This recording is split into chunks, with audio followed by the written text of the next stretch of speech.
Step by step to change the password on a Wise account. First, open the official Wise website or download the application on your device.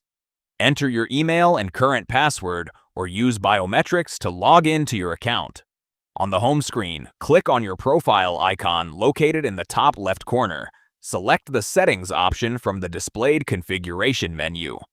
Click on the Privacy and Security section within the list. Tap on the alternative Change Password to initiate the modification process.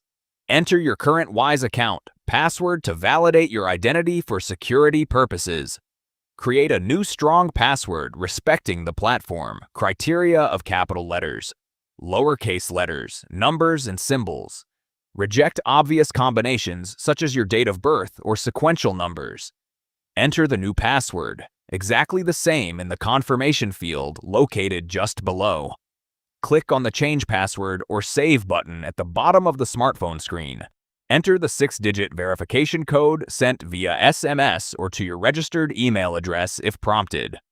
Log out of your account and log in again to test the new credentials registered in the system. Click on Forgot Password on the login screen and complete the facial validation if you do not remember your old password.